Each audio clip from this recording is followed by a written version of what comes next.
जय राधा माधव जय कुंज बिहारी। जय राधा माधव जय कुंज बिहारी। जय गोपी जन वल्लभ गिरिवरधारी।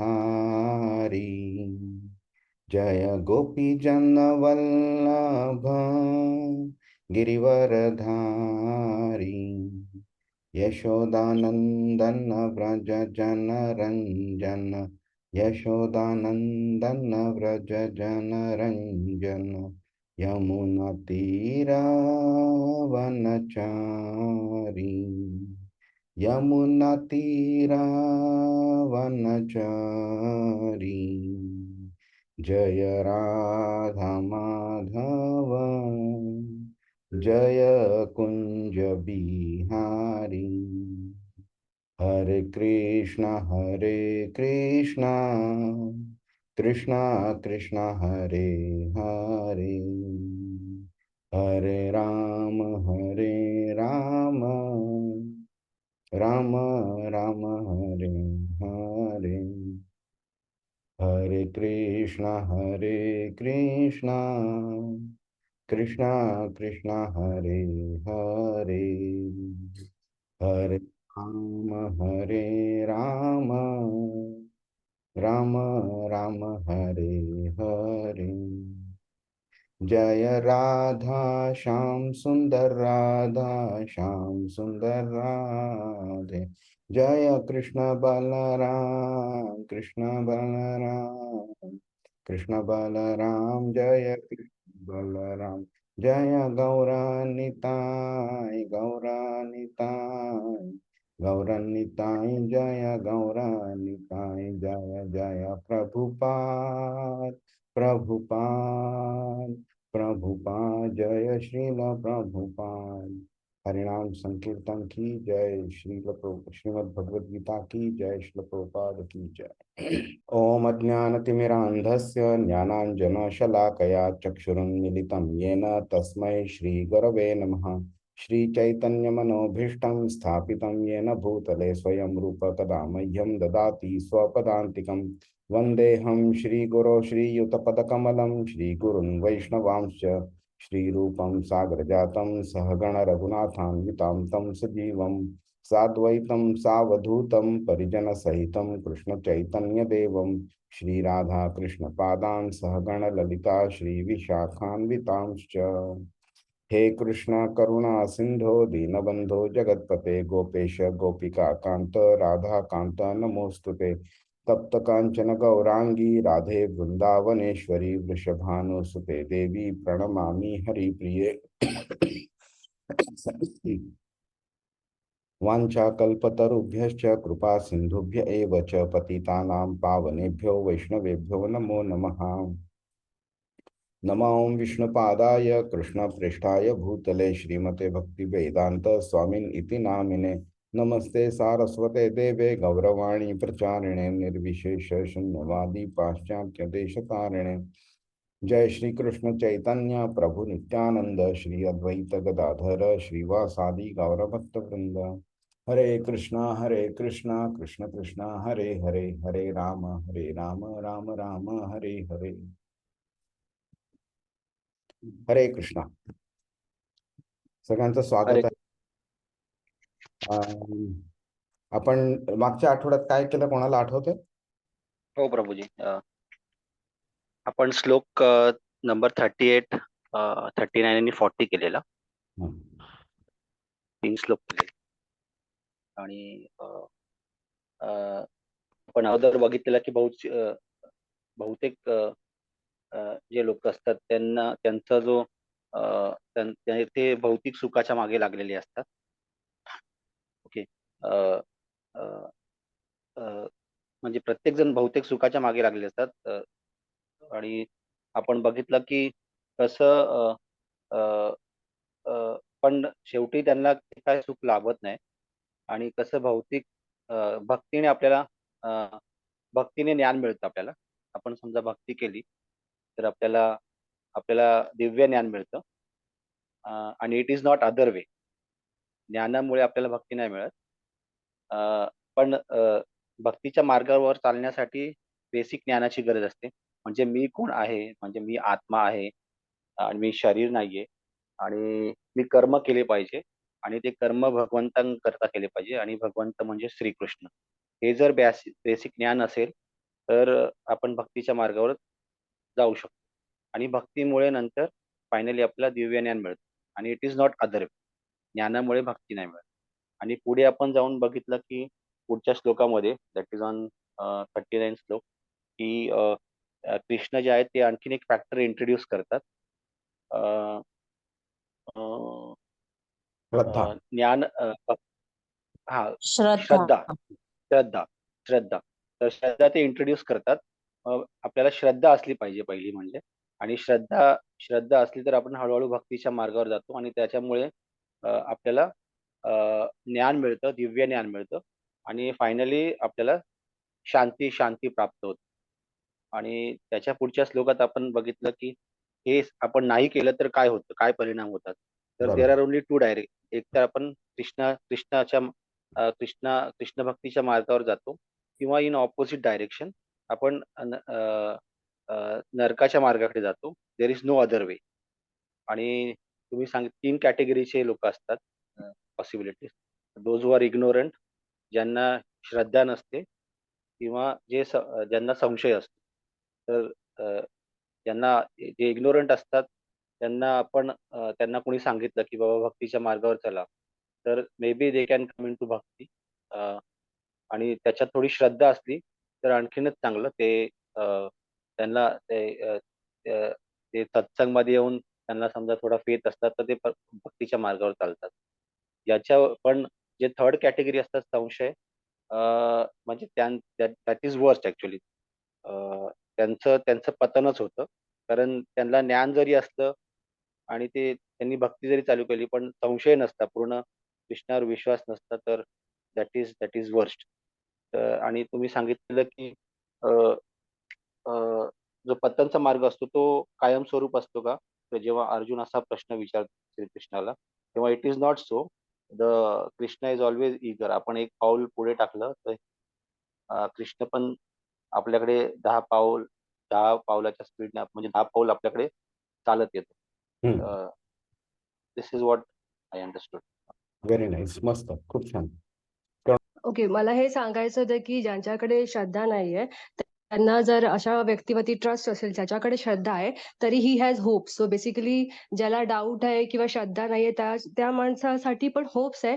अगं जसं प्रभूजीने एक्सप्लेन केलं की आपण त्या बोटामध्ये राहिलो जिथे अदर डिवोटीज आहे ज्यांना ऑलरेडी श्रद्धा आहे.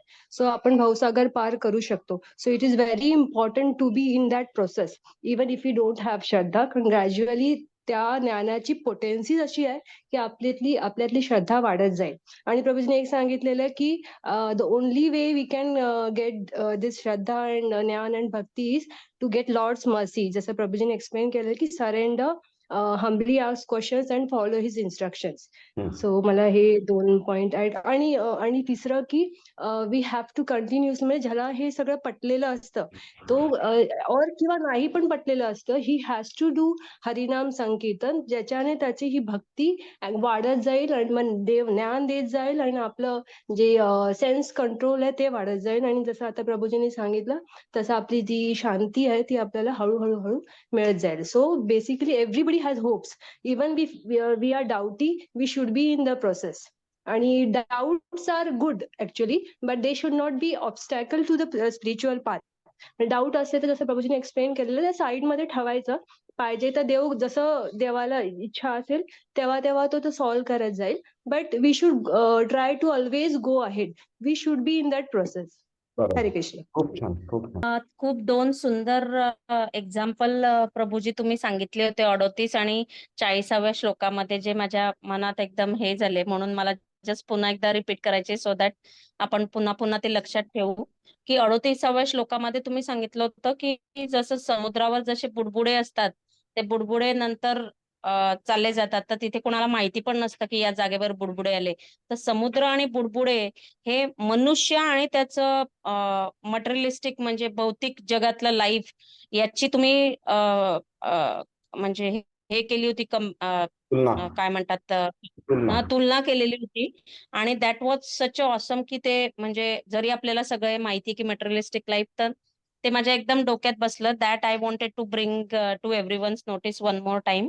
हा. आणि 40व्या श्लोकामध्ये खूप सुंदर एक्झाम्पल दिलेलं की विष्णूकडे एक जण जात असतं, तेव्हा मोची आणि ब्राह्मण हे रस्त्यामध्ये भेटतात. तेव्हा ते विष्णूबद्दलचा त्यांचा जो विश्वास किंवा श्रद्धा, पुन्हा इथे श्रद्धा हा टॉपिक आहे म्हणून, की जेव्हा ते सांगण्यात आलं की विष्णू भगवान हे त्या सुईच्या भोकातून हत्ती घालवायचा प्रयत्न करताय, तेव्हा ब्राह्मणाने कसा विश्वास दाखवला नाही किंवा श्रद्धा दाखवली नाही, व्हाईल मोचीने कशी श्रद्धा दाखवली, बिकॉज ही वॉज म्हणजे तो स्ट्रॉंग बिलीव्हर होता की विष्णू भगवान काही करू शकतात.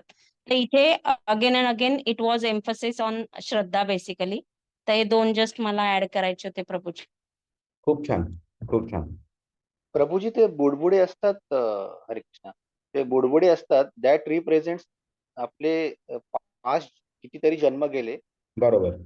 तर दॅट और सेकंड आपली भौतिक इच्छा क्षणभंगूर असते. व्हॉट डज दॅट ते बुडबुडे काय प्रेझेंट करतात दोघांपैकी एक ज्या मला कॉन्टेक्स्ट मध्ये मी हे एक्झाम्पल दिलेलं ते आपलं आयुष्याशी होतं. म्हणजे अनेक जन्म येतात, मृत्यू होतात, परत नवीन जन्म होतात, ते बुडबुड्यांबरोबर कम्पेअर केलेलं. हरे कृष्ण. हरे कृष्ण. हरे कृष्ण प्रभूजी, प्रश्न असा नाहीये, पण तुम्ही जसं म्हटलेलं की फर्स्ट स्टेप आपली श्रद्धा असते आणि लास्ट आपलं प्रेम असतं. आणि त्याच्यानंतर श्रद्धाच्या नंतर आपण साधुसंग करतो, भजन क्रिया करतो. हे आम्हाला थोडंसं म्हणजे म्हणजे एक्झॅक्टली एक्सप्लेन, नंतर अनर्थ निवृत्ती वगैरे सांगितलेले, ह्याच्याबद्दल थोडीशी माहिती द्या की how we can go ahead on this. ते मला तितकं कळलं नाही. म्हणजे आय जस्ट अंडरस्टूड की साधुसंग आणि भजन क्रिया करायची, पण त्याच्या पुढे काय ते कळलं नाही. बर, मी अतिशय जास्ती डिटेलमध्ये नाही सांगत मी आता, कारण जनरली हा टॉपिक जो असतो ना, तो आम्ही म्हणजे भागवतमच्या लेवलला आपण जेव्हा पोहोचतो ना, त्यावेळी आम्ही बोलतो ह्याबद्दल. तर मी बेसिक लेवलचं मी आता एक्सप्लेन करतो मी. कारण गमत काय होते की प्रेम जे शेवटची जी स्टेज आहे ना, दॅट इटसेल्फ ती इतक्या हाय लेवलची आहे की उद्धव वगैरे जे होते ना, ते सुद्धा त्या स्टेजला नव्हते पोहोचलेले. त्यामुळे आपण त्या पॉइंट बद्दल डिस्कस करणं म्हणजे खरं माझीच एलिजिबिलिटी नाही आहे त्याबद्दल बोलण्याची. तर पहिलं असतं श्रद्धा. श्रद्धा का इम्पॉर्टंट आहे? कारण पहिलं पाऊल आपण जे पुढे टाकायचं ठरवतो, ते ठरवणं सुद्धा श्रद्धेच्या बेसिसवरतीच होतं. म्हणजे भलेही आपल्याला त्यावेळी 99% डाऊट असेल हे चालेल की नाही म्हणून, तरी सुद्धा आपण बोलतो की बरं 1% चान्स आहे, चाललं तर, किंवा प्रयत्न करून बघायला काय हरकत आहे, खरोखर तसं असलं तर, कमीत कमी ह्या लेवलची श्रद्धा तरी असलीच पाहिजे आपल्याला. मग त्या श्रद्धेच्या बेसिसवरती आपण जेव्हा पुढे पहिलं पाऊल टाकतो, तर मग नंतर काय होतं की कृष्ण सुद्धा आपले जेवढी कमीत कमी का होईना पण श्रद्धा आपली बघतो आणि त्याप्रमाणे तो आपल्याला साधूंच्या संघामध्ये आणतो. आता गंमत काय होतं की तुम्हाला एका असं वाटलं असेल तुम्हाला की हा भगवद्गीता शिकावी म्हणून, तर किंवा आम्हाला पण तेच झालं. सुरुवातीला भगवद्गीतेमध्ये काय आहे हेच माहिती नव्हतं. म्हणजे कर्म कर आणि फल की चिंता मत कर, हे एवढंच लोकांच्या तोंडून ऐकलेलं, म्हणून असं वाटायचं की भगवद्गीतामध्ये फक्त एवढं एकच आहे, दुसरं काही नाही. त्यामुळे भगवद्गीता पुढे कधी शिकण्याची अशी इच्छाच नाही निर्माण झाली. पण जेव्हा जाणवलं की मे बी काहीतरी आहे, 2 जणांनी सांगितलं अरे नाही नाही अजून काहीतरी आहे त्याच्यामध्ये, थोडं शिक वगैरे, थोडीशी श्रद्धा निर्माण झाल्यावरती पहिलं पाऊल पुढे टाकलं गेलं. मग काय होतं की आपल्याला इच्छा पडते की बाबा मग भगवद्गीता शिकायची तर शिकवणारा कोणतरी पाहिजे ना. मग अशा शिकवणाऱ्या व्यक्तीच्या शोधात आपण पडतो. मग कृष्ण सुद्धा आपल्याला मदत करायला चालू करतो की मग तो अशा माणसाला आपल्या जवळ आणून ठेवून देतो की हा तुला शिकवू शकेल म्हणून वगैरे. ते झालं साधू संघ. मग त्याच्या बरोबर आपण बसतो, तो प्रश्न विचारतो, तो शिकवतो आपल्याला, अजून 4 माणसांचा संघ होतो. मग भजन क्रिया होते. भजन म्हणजे असं नाही की फक्त टाळचिपळ्या घेतल्या आणि जर गाणी म्हटली तर भजन म्हणून. तर भजन म्हणजे कोणत्याही प्रकारे कृष्णाचं गुण गाणं म्हणजे भजन आहे.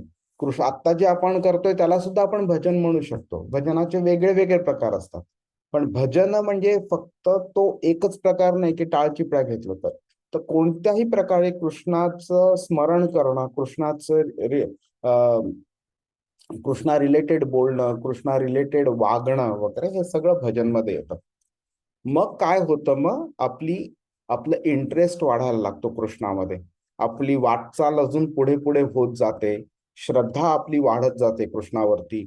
नंतर मग काय होतं, मग आपली एक जी हृदयातली जी अपवित्रता असते ना, ती हळूहळू कमी व्हायला चालू होते. आणि मग नंतर मग आपली शुद्धी एवढ्या लेवलला वाढलेली असते की मग नंतर कृष्णाला जाणवतं की बाबा आता आधी ह्यानी जी कर्म केलेली पापकर्म केलेली त्याचं आता त्याला फळ देण्यामध्ये काही अर्थ नाहीये, कारण तो सुधारलेला आहे ऑलरेडी. त्यावेळी मग अनर्थ निवृत्तीची स्टेज येते. मग अनर्थ म्हणजे काय, की आपली ही जी पापकर्म आहेत त्याची जी फळं आपल्याला मिळतात, त्या फळांमुळे जे आपल्याला कृष्णापासनं लांब ठेवू शकतात त्या अनर्थांची निवृत्ती होते. किंवा कधी कधी आपली मेंटॅलिटी 95% इम्प्रूव्ह झालेली असते, पण कुठे 5% कुठेतरी बाकी असते.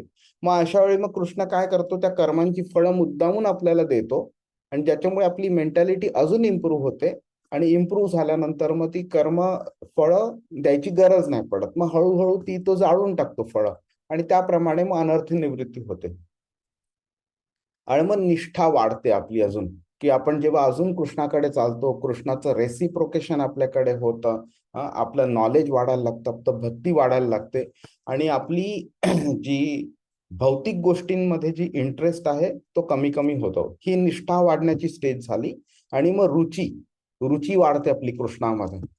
आपली रुची भौतिक गोष्टींमध्ये कमी कमी होते आणि आध्यात्मिक गोष्टींमध्ये कृष्णाकडे, गुरुकडे आपली रुची वाढायला लागते.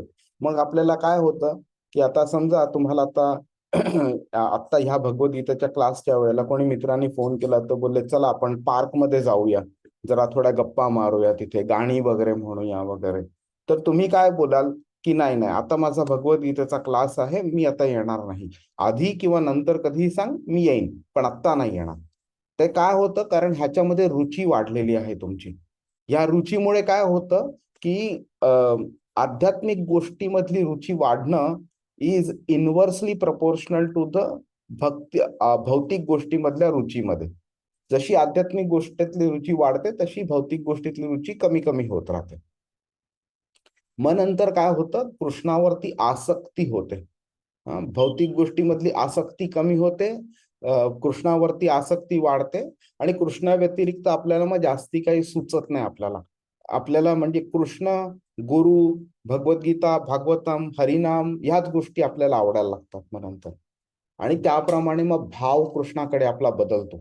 भाव कृष्णाकडे असा असा आपला बदलतो की ज्याप्रमाणे कृष्णा व्यतिरिक्त म्हणजे दुसरं काहीच नाही हे आपल्याला त्यावेळी जाणवायला लागतं आणि त्याप्रमाणे आपली पावलं उचलली जातात आपली.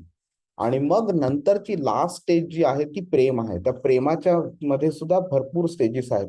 हे सगळं डिटेलमध्ये ना भक्तिरसामृत सिंधू नावाचं एक आपले एक गोस्वामी आहेत, षडगोस्वामी, त्यांनी लिहिलेलं आहे. सनातन गोस्वामी, सॉरी का रूप गोस्वामी, मला एक्झॅक्ट नाव आठवत नाही, तर त्यांनी लिहिलेलं आहे. आणि हे जे वेगळे वेगळे स्टेजेस आहेत ना, त्याचे भयानक डिटेलमध्ये अनालिसिस केलेलं आहे. म्हणजे आपण इमॅजिन पण नाही करणार ह्या लेवलवरती त्यांनी अनालिसिस केलेलं आहे. आणि त्यांनी कोणत्या स्टेजमध्ये कसं काय होतं वगैरे ते सगळं डिटेलमध्ये सांगितलेलं आहे त्यांनी. आणि त्या प्रेमाच्या स्टेजमध्ये सुद्धा त्यांनी सांगितलेलं आहे की श्रीमती राधाराणीचं जे प्रेम होतं कृष्णावरती ते सर्वात टॉप मोस्ट लेवलचं प्रेम आहे. गोपींचं जे प्रेम होतं ते टॉप मोस्ट लेवलचं प्रेम आहे. तर गंमत काय होते की हे कळायला वेळ लागतो. आपली एकतर नॉलेज लेवल वाढलेली नसते, आपली भक्ती वाढलेली नसते आणि आपण आध्यात्मिक गोष्टीकडे सुद्धा भौतिक दृष्टीने बघतो आपण. आणि त्यामुळे होतं काय की आता श्रीमती राधाराणी कृष्णावरती प्रेम करते. आता हे स्टेटमेंट मी जर बोललो तर पहिल्यांदा मनात काय येणार लोकांचं की एक मुलगी एका मुलावरती किंवा एक बाई एका पुरुषावरती कसं प्रेम करते तसं ते प्रेम आहे, हे पहिल्यांदा मनात येतं. पण त्यांचं ते जे प्रेम आहे ते भौतिक गोष्टींच्या पलीकडचं प्रेम आहे, ते कम्प्लिटली. ते आपल्यासारख्यांना समजायला थोडा वेळ लागतो त्याला. श्रीमद भागवतम मध्ये 10व्या स्कंधामध्ये 28व्या का 29व्या अध्यायापासून 33व्या अध्यायापर्यंत रासलीलाचं वर्णन केलेलं आहे. तर आज ह्या स्टेजला असताना सुद्धा आम्हाला ते वाचायला आम्ही पाऊल नाही टाकत पुढे, कारण चुकून सुद्धा जर का त्या रासलीलेच्या वर्णनामध्ये आमच्या मनात चुकीचा विचार आला, निर्माण झाला, तर ते आपल्या आध्यात्मिक प्रगती करता ते चांगलं नाहीये. त्यामुळे आम्ही वाचत नाहीये. जेव्हा आमच्या गुरुला वाटेल की हा आता तुझी मॅच्युरिटी लेवल वाढलेली आहे, तुझी भक्ती वाढलेली आहे, भौतिक गोष्टींकडे आसक्ती कमी झालेली आहे, तेव्हा गुरु आम्हाला स्वतः परमिशन देतील आणि त्यावेळी नंतर आम्ही वाचू. त्यामुळे तुम्ही इमॅजिन करा की लोक भगवद्गीता वाचणं तर दूरची गोष्ट, कृष्णाला ते ऑर्डिनरी माणूस समजतात किंवा जास्तीत जास्त एक रंगेल माणूस म्हणून समजतात. ज्याला कृष्ण कोण आहे व्यवस्थित तेच कळत नाही, तो श्रीमती राधाराणीचं कृष्णावरचं प्रेम किती निर्मळ आणि किती शुद्ध आहे ते कसं समजू शकेल तो. त्यामुळे ह्या गोष्टीवरती शक्यतो आम्ही चर्चा पण करत नाही. हा झाला तो 9 स्टेजचा प्रोसेस झाला तो. हरे कृष्ण. बरं, आपण 41वा श्लोक बघूया. योग संन्यस्त कर्माणं ज्ञान संचिन्न संशयम आत्मवंतम न कर्माणि निबध्नन्ति धनंजय. अनुवाद. हरे कृष्ण प्रभूजी. आपल्या कर्मफलांचा त्याग करून जो भक्ती योग युक्त कर्म करतो आणि दिव्य ज्ञानाद्वारे ज्याचे संशय नष्ट झाले आहेत, तोच वास्तविकपणे आत्मस्थित आहे. याप्रमाणे हे धनंजया, तू कर्म बंधनांनी बद्ध होत नाही. हरे कृष्ण. हरे कृष्ण. आता ह्या प्रकारचं इन्फॉर्मेशन कृष्णाने आधी बऱ्याच लोकांना दिले ना, निबध्नन्ति धनंजय कर्माणी, कर्मबंध मुक्त वगैरे अशा प्रकारचे इन्स्ट्रक्शन्स दिलेले आहेत. पण मग तरी सुद्धा हा श्लोक बोललेला आहे. तर आपण जर त्याच्याबद्दल जराशी जाणून घेऊया की का श्लोक बोललाय कृष्ण. तर काय पहिलं काय झालंय की आधीच्या श्लोकामध्ये जो संशय ठेवतो त्याला पुढचा मार्ग खूप डिफिकल्ट जातो, हे त्यांनी सांगितलेलं आहे. मग साहजिक आहे प्रश्न येऊ शकतो की बाबा मग संशय कसा काढायचा. तर मग कृष्ण बोलतोय की जेव्हा एक ज्ञानी एक व्यक्ती जे हे आध्यात्मिक ज्ञान आहे तो स्वतःच्या कर्मामध्ये आणतो आणि त्याप्रमाणे तो आपलं कर्तव्य म्हणून करतो आणि कर्मफलाचा त्याग म्हणून कर्म करतो, अशा वेळी तो आत्म्याच्या लेवलवरती काम करत असतो आणि तो शरीराच्या लेवलवरती काम नसतो करत. आणि ज्यावेळी त्याला हे कळतं की मी, आणि त्याच्यामध्ये भक्तीची पण वाढ होते की मी हे कृष्णा करता करतोय म्हणून, ते म्हणजे आता ह्या स्टेजला कृष्ण तेवढा एम्फसाइज करत नाहीये त्याच्यावरती, पण जेव्हा त्याला ते कळतं त्यावेळी तो कर्मबंधनात मुक्त होतो. आणि हे जे दिव्य ज्ञान आहे हे त्याचे मग सगळे जे संशय मनातले आहेत हे काढून टाकतं. आमचे एक संन्यासी महाराज आहेत इस्कॉन मध्ये, हिज होलीनेस जयपताका स्वामी महाराज म्हणून. वयाच्या 17व्या वर्षी का 18व्या वर्षी त्यांनी इस्कॉन मध्ये पहिलं पाऊल टाकलं पुढे, आणि काहीतरी वर्षभरामध्ये प्रभुपादांनी त्यांना दीक्षा दिली आणि त्यावेळेपासून ते ब्रह्मचारी आहेत आणि नंतर काही वर्षांनी त्यांनी संन्यास घेतला. आज बऱ्याच वर्षापासून ते संन्यासी म्हणून प्रीचिंग करतायत. तर ते इतके शुद्ध, इतके प्युअर डिवोटी आहेत की त्यांना ना म्हणजे कोणा व्यक्तीकडे सगळं नुसतं बघितलं ना तरी सुद्धा त्या व्यक्तीचे म्हणजे आध्यात्मिक लेवलवरच्या कोणत्या स्तरावरती आहे ते सुद्धा त्यांना कळू शकतं. ही त्यांची पवित्रता आहे त्यांची. तर एक दिवशी त्यांच्या एका डिसायपलनी त्यांना काही प्रश्न विचारला, त्याचं उत्तर त्यांनी दिलं. त्यांनी परत प्रश्न विचारला, परत त्याचं उत्तर दिलं, परत त्यांनी प्रश्न विचारला.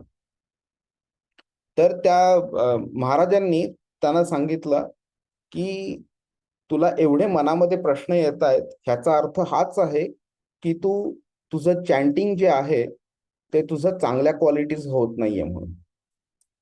आणि ते जेव्हा मी हा इन्सिडेंट ऐकला तेव्हा माझ्या अशा डोक्यामध्ये असे म्हणजे खिळा मारतो ना त्याप्रमाणे ते इम्पॅक्ट झाला माझा, की खरी किती किती प्रगल्भ स्टेटमेंट आहे ते. इतकं प्रगल्भ स्टेटमेंट आहे की आपण जेव्हा चॅन्टिंग करतो तेव्हा आपली हृदयाची शुद्धता होत राहते. त्याप्रमाणे कृष्ण आपल्याला अजून ज्ञान देत राहतो, कारण आपली भक्ती वाढते. त्यामुळे कृष्ण ज्ञान देतो. कृष्ण ज्ञान जेव्हा देतो त्यावेळी आपले ते संशय जे आहेत मनातले ते निघून जातात. आणि मग नंतर आपली ज्ञानामुळे आपली काय म्हणतात त्याला जी प्युरिटी आहे, भक्ती आहे, अजून अजून वाढत राहते. त्यामुळे हे कसं आहे ना, हे चक्र आहे. हे एक केलं तर दुसरं, दुसरं केलं तर तिसरं, तिसरं केलं तर पहिलं, हे चक्र चालूच राहतं. त्यामुळे संशय निघण्याकरता ज्ञान पाहिजे, ज्ञान येण्याकरता भक्ती पाहिजे. भक्ती आली की मग संशय ज्ञान वाढतं, ज्ञान आल्यामुळे संशय निघून जातो. हे चक्र आहे. आता ह्या श्लोकामध्ये एक अजून एक अशी गोष्ट आहे की आतापर्यंत बरेच वर्सेस झाले 4थ्या चॅप्टर मध्ये. तर आपण ह्या वर्सेसचं जर अनालिसिस केलं की हे कोणत्या टाईपचे वर्सेस आहेत तर आपल्याला कळून येतं की काही वर्सेस आपल्याला इन्फॉर्मेशन देतात, माहिती देतात. काही वर्सेस अनालिसिस करतात की हे असं आहे, ते तसं आहे, हे असं करायचं तर तसं करायचं वगैरे. आणि काही वर्सेस असतात जे आपल्याला सांगतात की तुम्ही असं असं असं असं करा. त्याला इन्स्ट्रक्शनल वर्सेस आपण म्हणू शकतो.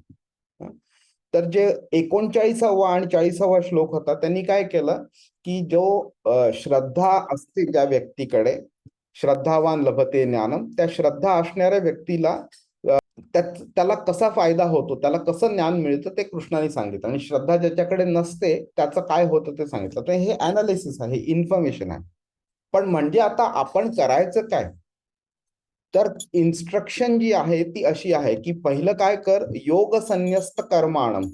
म्हणजे काय कर की संन्यासीच्या मूड मध्ये तू कर्म कर आणि कर्मफलातनं तू त्याग दे, कर्मफलाचा त्याग कर आणि अशा मूड मध्ये तू कर्मयोग कर. ओके. त्यामुळे काय होईल, ज्ञान संचिन्न संशयम. म्हणजे संचिन्न म्हणजे काय की छोटे छोटे तुकडे होणार. कशामुळे होणार, ज्ञानामुळे, दिव्य ज्ञानामुळे. आणि कशाचे तुकडे होणार, संशयाचे.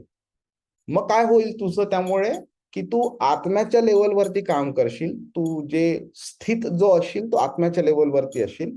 आणि न कर्माने निबध्नंती, म्हणजे कर्म जे आहे, कर्मामुळे जे कर्मफल मिळतं त्यामुळे जेव्हा आपलं बंधन निर्माण होतं तर निबध्नंती, तू बंधनात अडकणार नाही.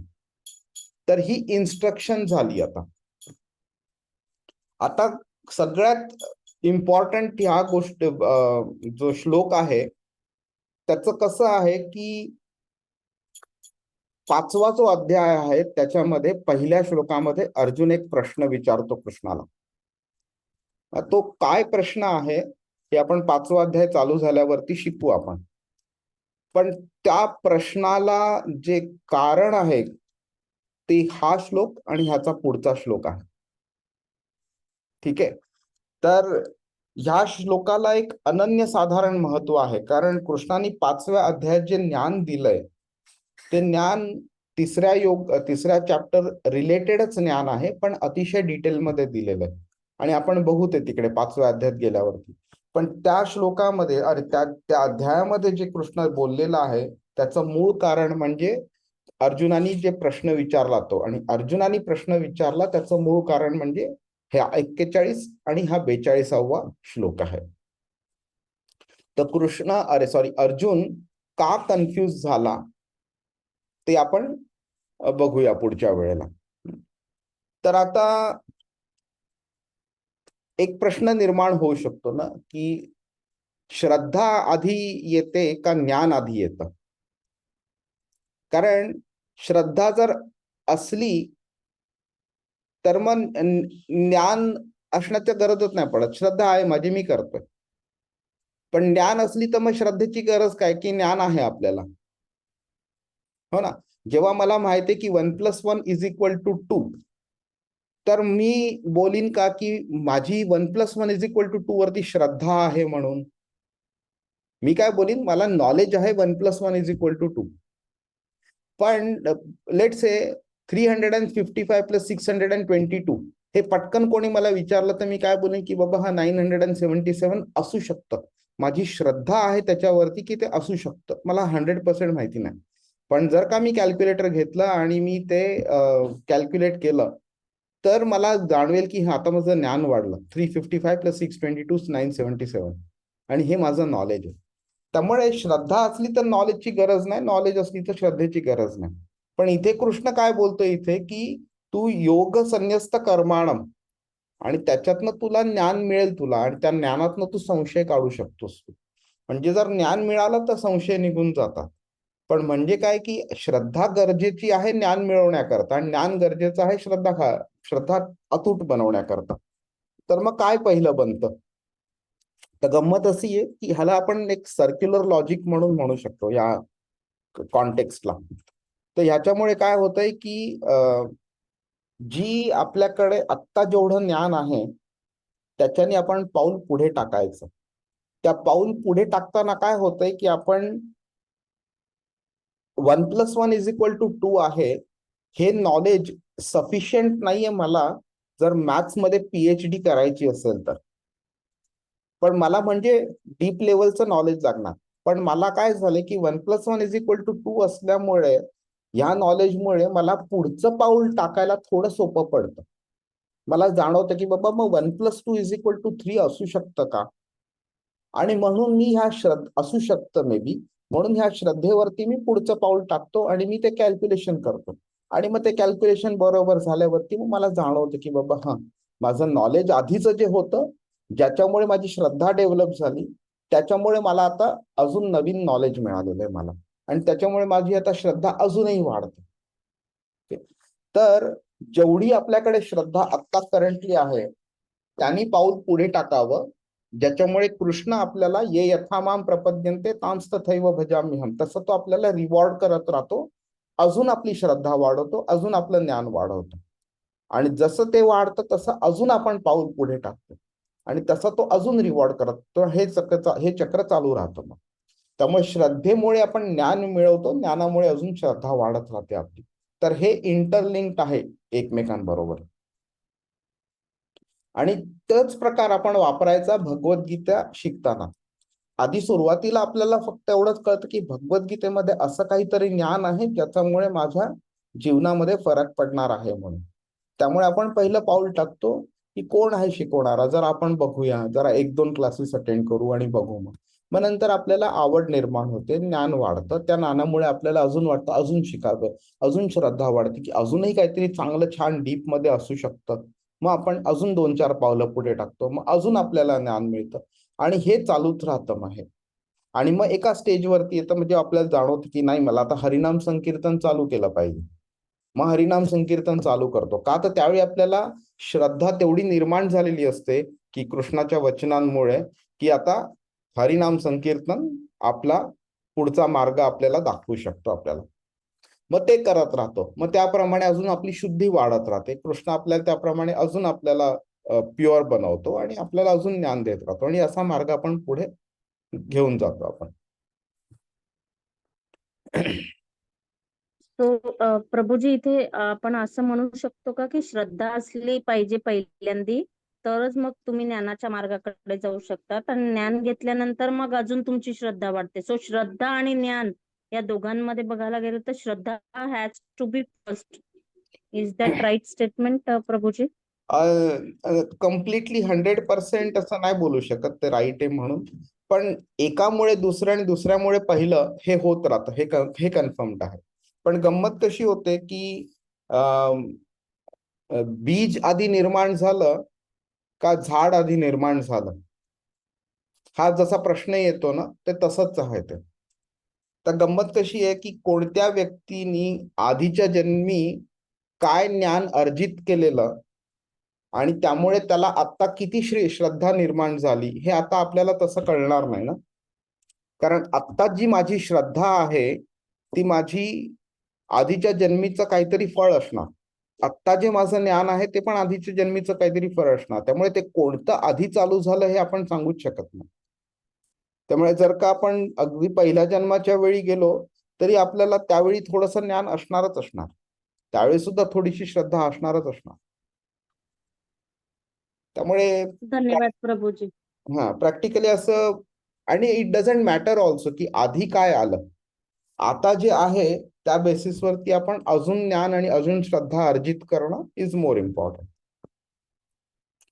आता कृष्ण इथे अर्जुनाला धनंजय बोलतो इथे. आता आधी आपण बोलल्याप्रमाणे भगवद्गीतेमध्ये असे भरपूर श्लोक आहेत ज्याच्यामध्ये अर्जुन कृष्णाला आणि कृष्ण अर्जुनाला वेगवेगळ्या नावाने संबोधतात एकमेकांना. आणि त्या नावाचा जो अर्थ आहे त्या अर्थाला कॉन्टेक्स्टशी रिलेट करून ते नंतर एकमेकाला हाक मारतात. त्याप्रमाणे जसं मधुसूदन म्हणून अर्जुनाने कृष्णाला हाक मारलाय, त्यावेळी तो बोलतो की बाबा जसं तू मधु नावाच्या राक्षसाचा नाश केलास, तू त्याला मारलंस, तसंच संशय माझ्या मनामध्ये किंवा प्रश्न माझ्या मनामध्ये असे बरेच निर्माण झाले, तर त्यांचा तू ज्ञान देऊन तू त्यांना नष्ट कर, म्हणून त्याला मधुसूदन नाव हाक मारतो तो. तसं इकडे आता कृष्ण अर्जुनाला धनंजय म्हणून हाक मारतोय. तर कृष्ण अर्जुनाला काय बोलतोय की तू धन संपादन केलेलं आहे आतापर्यंत, तसंच तू कर्मा रिलेटेड एक आपल्याला वासना कमी झाली पाहिजे, म्हणजे कर्मफला रिलेटेड ती वासना नष्ट होण्याकरता जे ज्ञान अर्जित करायचंय ते धनरूपी ते ज्ञान तू अर्जित कर, म्हणून तो त्याला धनंजय म्हणतो. आणि त्या ज्ञानामुळे काय होईल, तुला कळेल की तू युद्ध का केलं पाहिजे, तुला हेही कळेल की तू ह्या भौतिक जे राज्य आहे हस्तिनापूर त्याच्याकरता तू फायटिंग करत नाहीयेस. तुला हेही कळेल की हेच ज्ञान तुला मोक्ष प्राप्ती करून देईल तुला, आणि हेच ज्ञान तुला कर्मबंधनातनं मुक्त करेल तुला. हे ज्ञान हे जे तुला त्याचा फायदा मिळणार आहे ते ध्यानात ठेव आणि त्याप्रमाणे तू युद्ध कर. हरे कृष्ण. आत्मवंतम न कर्माणी निबध्नन्ति धनंजय. आत्मवंतम म्हणजे आत्म्याच्या लेवलवरती स्थित होऊन कर्म करणं, आणि अशा कर्मातनं अशा कर्मफलातनं बंधनात अडकणार नाही किंवा बंधनातनं मुक्त होऊन जाऊ, ह्याचा तो अर्थ आहे. हरे कृष्ण. चला आपण 42वा श्लोक बघूया. तस्माद् ज्ञान संभूतं हृत्स्थं ज्ञानासीनात्मनः चित्वैनं संशयं योगम आतिष्ठोत्तिष्ठ भारत. अनुवाद. हरे कृष्ण. म्हणून अज्ञानामुळे तुझ्या हृदयात जे संशय उत्पन्न झाले आहेत ते ज्ञानरूपी शस्त्राने छाटून टाकले पाहिजेत. हे भारता योगयुक्त होऊन उठ आणि युद्ध कर. हरे कृष्ण प्रभूजी. हरे कृष्ण. हा 4थ्या अध्यायाचा शेवटचा श्लोक आहे. आता काय झालंय, कृष्ण इथे अर्जुनाला इन्स्ट्रक्शन परत देतोय आणि ऍक्शन त्याच्याकडनं डिमांड करतोय. ओके, काय होतंय, आतिष्ठोत्तिष्ठ भारत. तर ह्याचा अर्थ काय आहे त्यात जर आपण बघून घेऊया. उत्तिष्ठ हा शब्द का वापरला कृष्णाने, कोण सांगू शकेल? इमॅजिन करा तुम्ही आता अर्जुनाच्या ठिकाणी आहात, तर तुम्ही बसलेला आहात का तुम्ही उभे आहात? तुम्ही बसलेला आहात ना? हो, बसलेलो. कधी बसलात तुम्ही? दुसऱ्या श्लोकामध्ये जेव्हा अर्जुनाने धनुष्यबाण बाजूला टाकून खाली बसला, बरोबर. तर इथे पहिल्या अध्यायाच्या 46व्या श्लोकामध्ये आणि दुसऱ्या अध्यायाच्या पहिल्या श्लोकामध्ये संजय त्याचं वर्णन करतो. संजय म्हणाला, रणभूमीवर याप्रमाणे बोलून झाल्यानंतर अर्जुनाने आपले धनुष्यबाण बाजूला टाकले आणि मनामध्ये अत्यंत शोकाकुल होऊन रथामध्ये खाली बसला, उपाविशत. आणि पहिल्या अध्यायामध्ये करतं, करुणेने भारावलेल्या, मन खचलेल्या आणि अश्रून नेत्र भरून आलेल्या अर्जुनाला पाहून मधुसूदन श्रीकृष्ण पुढील प्रमाणे म्हणाले. आणि तिकडनं त्यांचा तो डायलॉग स्टार्ट झालेला.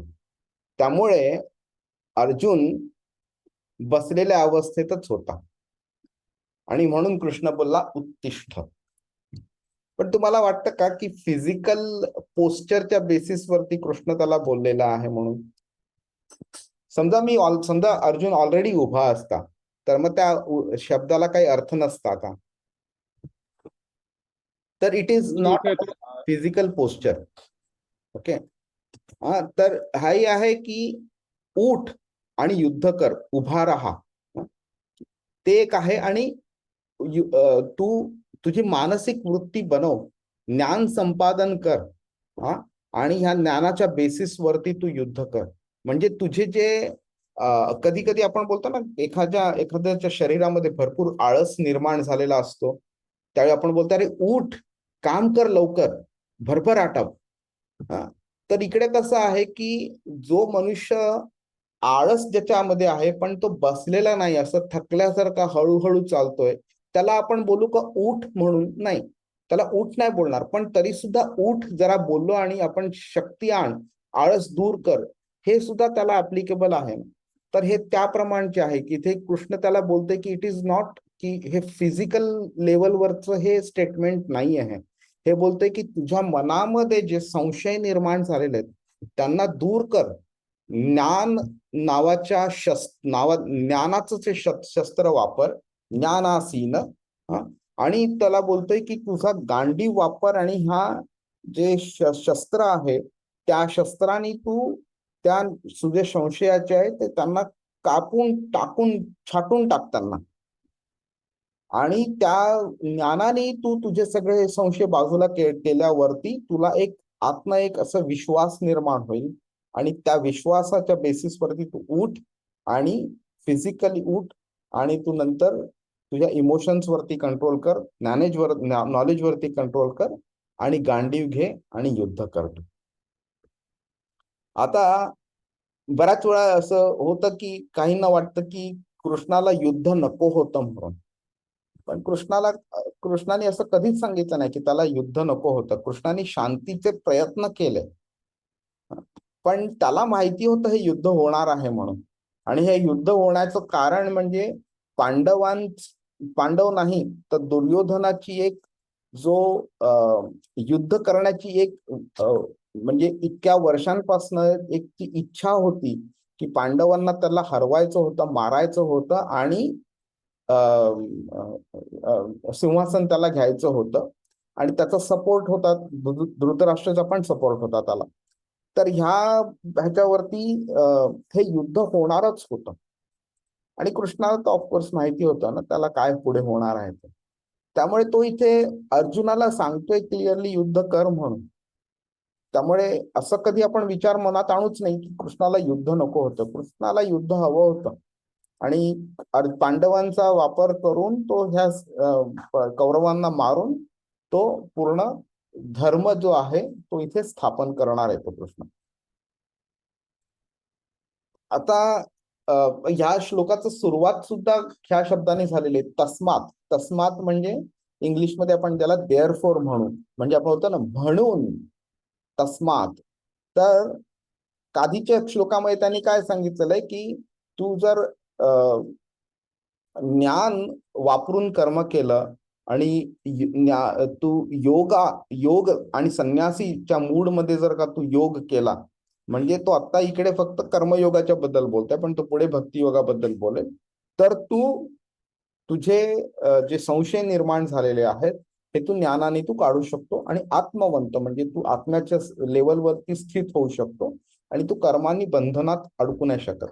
तर आता त्यांनी जी इन्स्ट्रक्शन ती दिलेली आहे, इन्फॉर्मेशन दिलेली आहे, त्या बेसिसवरती तो ते म्हणून तस्मात, म्हणून तू कार्य कर, म्हणून तू तुझे हे सगळे संशय वगैरे बाजूला होतील, म्हणून तू कार्य कर. तू त्या प्रत्येक शब्द जो आहे ना भगवद्गीतेमध्ये, तो व्यवस्थित अनालाइज करून भगवद्गीता शिकली पाहिजे आपल्याला. मग त्याची ना आपल्याला ब्युटी जी आहे ना ते कळून येईल.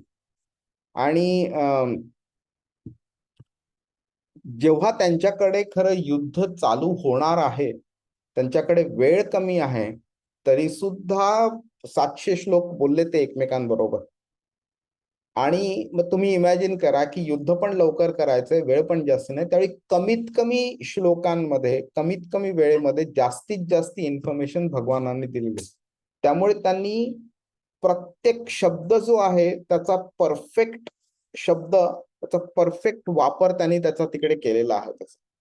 त्यामुळे भगवद्गीतेचा अध्याय तर दूरची गोष्ट, श्लोक सुद्धा दूरची गोष्ट, पण प्रत्येक शब्दाचा अनालिसिस करून आपण तो शिकला पाहिजे की तो भगवान का बोलले तो शब्द. कधी दया आणि कृपा असे 2 शब्द येतात, तर कृपा का वापरला तिथे, दया का नाही वापरला. धनंजयच का वापरला त्यांनी तिकडे, परंतप का नाही वापरलं. दोन्ही कृष्ण अर्जुनालाच संबोधतात. तर ह्या प्रकारे ते शिकलं पाहिजे तिकडे. तर आता इथे काय झालंय की अर्जुनाकडे सगळं शस्त्राचं नॉलेज आहे, त्याच्याकडे स्किल पण आहे, एक्सपर्टीज पण आहे. त्यामुळे तो युद्ध करू शकतो, ह्याच्यात काही डाऊटच नाहीये. पण आता काय झालेलं आहे, आतनं अर्जुन खचला गेलेला आहे. म्हणजे आतला जो अर्जुन आहे, त्याची जी मेंटॅलिटी आहे, त्याचा जो कॉन्फिडन्स आहे, त्या कॉन्फिडन्स इतका त्याची वाट लागलेली आहे, म्हणजे अगदी म्हणजे नेस्तोनाबूत म्हणतो तसा झालेला आहे अगदी. आणि त्यामुळे तो पुढचं पाऊल टाकू शकत नाहीये. त्याचं म्हणजे की क्रिकेटमध्ये समजा आपल्याकडे वर्ल्डचे 11 बेस्ट प्लेयर्स एका टीम मध्ये आणले, पण त्यांचं समजा for what ever reason, just for the sake of discussion, त्यांचं मनाचं संपूर्णपणे खच्चीकरण करून टाकलं आपण, म्हणजे अक्षरशः त्यांचा कॉन्फिडन्स पूर्ण धुळीला मिळवला. तर ती लोक नेदरलँड, अफगाणिस्तान ह्या साइड्सना पण ती लोक टीम्सना पण डिफीट नाही करू शकणार ते. तर अर्जुनाची ती स्टेज झालेली आहे. तो बाहेरनं ठीक आहे नॉर्मल वाटला जरी असला, तरी आतनं तो अतिशय एकदम खचला गेलेला आहे. त्यामुळे इथे कृष्ण काय करतोय, त्याला धनुर्विद्येचं शिक्षण देत नाहीये. त्याला ते माहितीये की तो त्याच्यामध्ये उत्कृष्ट आहे, तो कोणी त्याचा हात नाही धरू शकणार. पण जिकडे आतनं मेंटल कॉम्पोजिशन त्याची थोडी वीक झालेली आहे, बरोबर कृष्ण त्याला ते सपोर्ट करतोय. आता ते सपोर्ट करताना त्याला असं, आताचे जे सायकॅट्रिस्ट, सायकोलॉजिस्ट असतात ना, ते वरवरच्या लेवलवरती, सुपरफिशियल लेवलवरती ऍडवाइस देतात किंवा मेडिसिन्स देऊन त्यांना क्युअर करतात. ते तसं नाही करत आहे. तो रूट कॉज आहे त्याचा, कृष्णाने तो आयडेंटिफाय केलाय की रूट लेवलवरती काय प्रॉब्लेम आहे, आणि त्या प्रॉब्लेमचा तो ऍड्रेस करतोय, ज्याच्यामुळे ऑटोमॅटिकली सगळे वरचे प्रॉब्लेम्स सगळे ऍड्रेस होऊन जातील. ते म्हणजे कृष्णा करता कर्म कर, फळाची चिंता करू नको, सगळ्या फळ कृष्णाला अर्पण कर, तुला कोणत्याही कर्मबंधनातनं अडकावं लागणार नाही. कृष्णाची भक्ती कर, तुला ह्या मार्गावरती चालायला कोणताही अडथळा निर्माण होणार नाही. हे जे रूट लेवलचं नॉलेज आहे, हे कृष्ण त्याला इथे देतोय, हे दिव्य ज्ञान देतोय त्याला तो तिकडे, आणि ज्याच्यामुळे ऑटोमॅटिकली पुढचे प्रश्न सुटणार आहेत तिकडे. तर अज्ञान संभूतम, आता हा एक छोटा म्हणजे इम्पॉर्टंट पॉइंट आहे डिस्कस करायला. संभूतम म्हणजे काय, जन्म घेणं. तर जन्म कशामुळे घेतलं जातंय, तर अज्ञानामुळे. अज्ञान आणि अविद्या ह्या 2 म्हणजे सिमिलर गोष्टी झाल्या. तर अविद्या जी आहे ना, ही सगळ्या गोष्टींचं मूळ कारण म्हणजे अविद्या आहे, अज्ञान आहे. आता हे म्हणजे हा अतिशय डीप टॉपिक आहे. म्हणजे मी फक्त व्हेरी हाय लेवलवरती एक्सप्लेन करायचा प्रयत्न करतो. तर होतं काय की प्रत्येक पाऊल जे आपण उचलतो ना, ते आपल्याला वाटतं की आपल्याकडे ज्ञान आहे, त्या बेसिसवरती आपण पुढचं पाऊल उचलतो. बरोबर. कुठे इन्व्हेस्टमेंट करायची असली तरी सुद्धा आपण तेच ज्ञान वापरतो, आणि कुठे आध्यात्मिक कार्य करायचं असलं तरी आपण त्यांना ह्याच्यावरती वापरतो. तर जेव्हा आपण भौतिक कार्याला प्रिफरन्स देतो, आध्यात्मिक कार्याला कमी इम्पॉर्टन्स देतो, त्यावेळी सुद्धा आपल्याला ते खरं अज्ञानच असतं, अविद्या असते. आपल्याला वाटत असतं की आपण म्हणजे हे शरीर आहोत, आणि ह्या शरीराचं संगोपन करणं, ह्या शरीराच्या गरजा भागवणं, इंद्रियांची तृप्ती करणं हे जास्ती इम्पॉर्टंट आहे आध्यात्मिक प्रगतीपेक्षा. ही अविद्या असते. त्या अविद्येच्या बेसिसवरती आपण पुढचं पाऊल टाकतो. आपण की बाबा आपण बोलतो की नाही, आज भगवद्गीता कोपऱ्यात ठेवायची, आज कृष्णाला बंद करून ठेवूया कपाटामध्ये, आज बघायचं पण नाही त्याच्याकडे, आज फक्त मजा मस्ती करायची. तर नंतर हे अज्ञानामुळे काय होतं, मग नंतर आपण पुढचं पाऊल टाकतो. मग नंतर पुण्यकर्म तरी करू किंवा पाप कर्म तरी करू, काहीतरी करू, आणि त्याच्यानं मग नंतर पुढे काय होतं, मग नंतर आपण परत कर्मबंधनात अडकत राहतो आपण. तर जेव्हा आपण हे अविद्येचं समूळ नाश जेव्हा होतो, त्यावेळी मग आपण एका प्रॉपर रस्त्यावरती आपण चालतो कृष्णाकडे आपण. तर कृष्ण काय इथे त्याला सांगतोय की हे जे पण तुझे संशय निर्माण झालेले आहेत, हे जे पण तुझ्या मनातल्या इच्छा आहेत की मी भिक्षा मागेन, युद्ध नाही करणार, त्यांना मारणार नाही, माझे आप्त स्वकीय मरतील वगैरे, हे सगळे अज्ञानातनं निर्माण झालेले आहेत. आणि त्यामुळे तू बोलतोय की मी युद्ध करणार नाही. त्यामुळे तुला असं वाटतंय की युद्ध जर केलं नाही तर तू कर्मबंधनात अडकणार नाही म्हणून, पण तसं नाहीये. इथे पण तुझं अज्ञानच आहे. तर हे अज्ञानातनं जे निर्माण झालेले संशय आहेत, ह्याचं तू अक्षरशः म्हणजे स्वॉर्ड ऑफ नॉलेज जे म्हणून कृष्ण बोललेला ना, की तू त्याचा छित्वैनम हा शब्द वापरलाय त्यांनी, की तू ज्ञानाने तू त्या सगळ्यांचं काटछाट करून टाक, अगदी छोट्या छोट्या तुकड्यामुळे त्यांचा नाश करून टाक, आणि योगामध्ये स्थित कर स्वतःला, आणि त्याप्रमाणे उठ आणि युद्ध कर. तर इथे म्हणजे आपण बोलू शकतो की आता कृष्णाची एक लेवलची इन्स्ट्रक्शन कर्मयोगा रिलेटेड, एका लेवलची इन्स्ट्रक्शन कंप्लीट झालेली आहे, पण तरी सुद्धा एक पर्टिक्युलर पोर्शन बाकी आहे. जो पोर्शन अर्जुन त्याला अजून एक प्रश्न विचारेल 5व्या अध्यायामध्ये, सुरुवातीला पहिल्या श्लोकामध्ये, आणि मग कृष्ण त्याला तो इलॅबोरेट करेल, आणि मग ते कम्प्लिशन जे म्हणतो ते तसं तिकडे होईल. ते जे कर्म जे करायचंय ते कसं करायचं ते कृष्ण 5व्या अध्यायात शिकवतो. हरे कृष्ण. तर आपण आज 4था अध्याय पूर्ण झालेला आहे आपला, आणि पुढच्या आठवड्यामध्ये आपण त्याचं समरी बघूया, संपूर्ण 42 श्लोकांचं. प्रभूजी, आपण आपण आतापर्यंत म्हणजे एवढं बघितलं की भक्ती ज्ञानापेक्षा श्रेष्ठ आहे, आणि आपण म्हणजे याच्याबद्दल बोलत आलो होतो आतापर्यंत. आता म्हणजे हे पटलं सुद्धा, पण आता ज्ञानाबद्दल आपण जेव्हा ह्या अध्यायामध्ये बोलवतो, कारण का हे दिव्य ज्ञान आहे, तर दिव्य ज्ञानाबद्दल आपण जेव्हा करताना, समजा मी पूर्ण हे केलं की मला कळलं की मी आत्मा आहे, आणि मग त्या संदर्भात म्हणजे त्याच्याशी निगडीत आपण वागत राहिलो, पूर्ण म्हणजे आपल्या ज्या इच्छा आहेत, आकांक्षा आहेत, त्याच्यावरती आपण म्हणजे पूर्ण कंट्रोल केला की नाही, मी म्हणजे अशा इच्छा अशा ठेवणार नाहीत, आणि कर्म करीन, आणि लाईक म्हणजे आपण आधी पण असं याच्यावरती बोललो. पण ह्याला भक्तीची जोड नसेल, असं बरोबर आहे. असं आपण करत राहिलो, हा. आणि म्हणजे असं झालं की आपण ठीक आहे ज्ञान घेतलं आपण, आणि ऍक्च्युली मी ज्ञान आणि भक्ती याच्याबद्दलच हे करतोय, कम्पॅरिझन करतोय. तर हे मी पूर्ण ज्ञान घेतलेलं सगळं आलं माझ्याकडे, म्हणजे जे आता भगवंतांनी दिव्य ज्ञान दिलेलं सगळं आलं. पण भक्ती नाही. तर मग एक्झॅक्टली म्हणजे काय म्हणजे भक्ती मोठी याच्यामध्ये झाली का ज्ञान मोठं झालं? कारण का जे भगवंतांनी ज्ञान दिलं ते तर दिव्य ज्ञानच आहे आणि ते मी पूर्ण समजून घेतो. पण मग आता ह्याच्यामध्ये मग मोठं काय म्हणजे श्रेष्ठ काय होणार आहे याच्यामध्ये असं? अगदी छान प्रश्न विचारला अभिअनिल प्रभू. आणि हेच कृष्ण आता अचीव करतोय. तर आपण मागे म्हटल्याप्रमाणे भगवद्गीता जी आहे ही आपल्याला पहिल्या पायरीवरती त्यांनी आपण होतो त्याच्यावरनं आता त्यांनी दुसऱ्या तिसऱ्या चौथ्या पायरीवरती आपल्याला आणलेलं आहे आता. पण ही पायरी शेवटची नाहीये. तर जसं दिव्य ज्ञान मिळालं, जसं म्हणजे आपण बोलतो ना की ज्ञान मिळालं तर श्रद्धा आपली वाढते किंवा संशय कमी होतात वगैरे. तर तसंच भक्तीचं आहे की एखाद्याने कर्म केलं तर त्याची गॅरंटी नाही की त्याला ज्ञान व्यवस्थित होतं त्याच्या बेसिसवरती त्यांनी कर्म केलं. तसंच एखाद्याला ज्ञान मिळालं तरी त्याची गॅरंटी नाही की त्याच्याकडे भक्ती असेल म्हणून.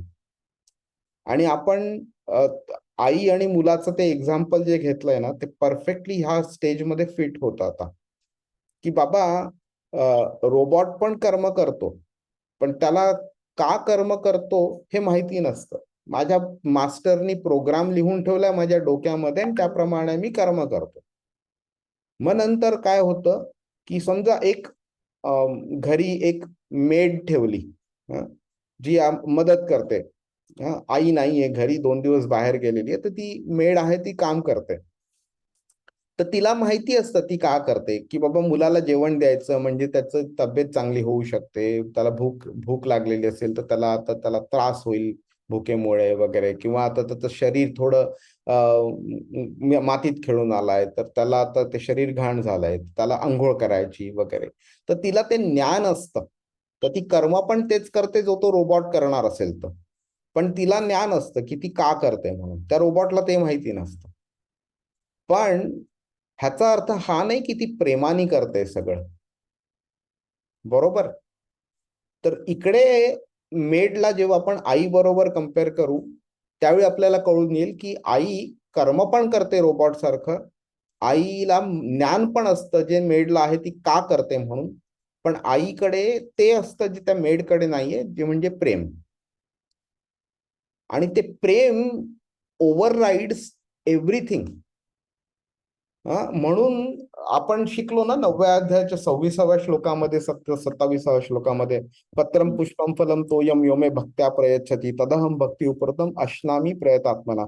कोणी मला फळ फूल पान किंवा पाणी जर दिलं पण भक्तिभावाने आणि प्रेमाने दिलं तर मी घेतो म्हणून.